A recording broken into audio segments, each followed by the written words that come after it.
প্রথমে 4 লাখ টাকা নেয় এবং পরবর্তীতে একটি ভুয়া নিয়োগপত্র প্রদান করে। আপনারা জানেন যে বরাবরই র্যাব-4 সন্ত্রাস, শীর্ষ সন্ত্রাসী এবং জঙ্গিবাদ নির্মূলের পাশাপাশি সংঘবদ্ধ অপরাধ, প্রতারক চক্র, মানব পাচার চক্র আমরা এগুলোকে অত্যন্ত গুরুত্বের সঙ্গে দেখে আসছি এবং অত্যন্ত ভালোভাবে আমরা এগুলোকে মোকাবেলা করে আইনের আওতায় আনার জন্য অপরাধীদের চেষ্টা করে আসছি। আজকেও আমরা আপনাদেরকে একটি অত্যন্ত দুর্ধর্ষ, পেশাদার, আন্তঃজেলা সংঘবদ্ধ প্রতারক চক্রের সঙ্গে পরিচয় করিয়ে দেব। ঘটনার সূত্রপাত হচ্ছে যে গত চলতি সেপ্টেম্বর মাসের 15 তারিখে আপনারা জানেন যে ব্যাটালিয়ন আনসারের নিয়োগ প্রক্রিয়া চলছিল।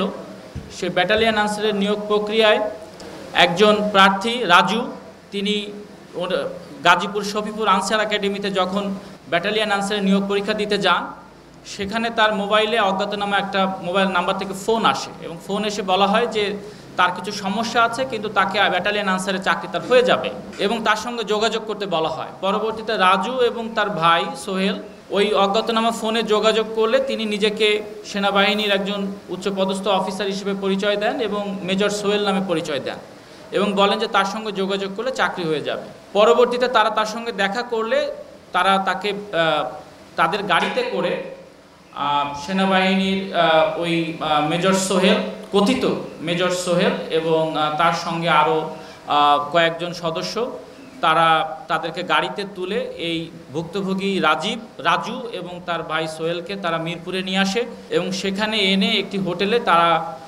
নিয়োগের জন্য যা যা লাগে সেগুলো কথা বলে তাদের কাছ থেকে প্রথমে 4 লাখ টাকা নেয় এবং পরবর্তীতে একটি ভুয়া নিয়োগপত্র প্রদান করে। এই নিয়োগপত্রটি প্রদান করার পরে তারা আরও 1 লক্ষ টাকা গ্রহণ করে এবং পরবর্তীতে বলে যে মোবাইলে SMS যাবে এবং তারপরে তারা আরও টাকা দাবি করে। মোট 12 লক্ষ টাকার চুক্তি হয়। কিন্তু তারা যখন এই নিয়োগপত্রটি নিয়ে তাদের গ্রামের বাড়ি টাঙ্গাইলে চলে যায়, যে অন্য যে চাকরি প্রার্থী ইতিমধ্যে শফিপুর আনসার একাডেমি থেকে নিয়োগপত্র পেয়েছেন, তার নিয়োগপত্রের সঙ্গে তাদের নিয়োগপত্রটা মিলিয়ে তারা দেখেন যে তাদের এই কথিত প্রতারক চক্র কর্তৃক যে নিয়োগপত্রটি তারা পেয়েছে এটার মধ্যে যথেষ্ট গড়মিল আছে এবং এটি স্বাক্ষর ঠিক নেই। পরবর্তীতে তারা বুঝতে পারেন যে এটি একটি ভুয়া নিয়োগপত্র।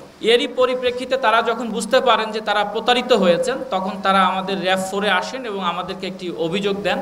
এই অভিযোগটি পাওয়ার সাথে সাথে আমরা র্যাব-4-এর সম্মানিত সিও স্যারের নির্দেশে আমরা এই সংঘবদ্ধ এই প্রতারক চক্রকে শনাক্ত এবং ধরার জন্য চেষ্টা চালাই এবং পরবর্তীতে তথ্য প্রযুক্তির সহায়তায় আমরা এই প্রতারক চক্রের 6 সদস্যকে ঢাকা এবং সাভারে অভিযান চালিয়ে আমরা গ্রেপ্তার করতে সক্ষম হই এবং তাদের কাছ থেকে আমরা প্রতারণার কাজে ব্যবহৃত একটি প্রাইভেট কার, কিছু নগদ টাকা, অনেকগুলো মোবাইল, 7টি মোবাইল এবং বিভিন্ন বাহিনীতে নিয়োগের যে ভুয়া নিয়োগপত্র, সেনাবাহিনী, আনসার, পুলিশ, বিজিবি, এই ভুয়া নিয়োগপত্রগুলো তাদের কাছ থেকে আমরা জব্দ করি। তাদের মোবাইলেও আমরা অনেক স্পর্শকাতর এবং এরকম বিভিন্ন বাহিনীর ভুয়া নিয়োগপত্র তথ্য প্রমাণ আমরা পাই।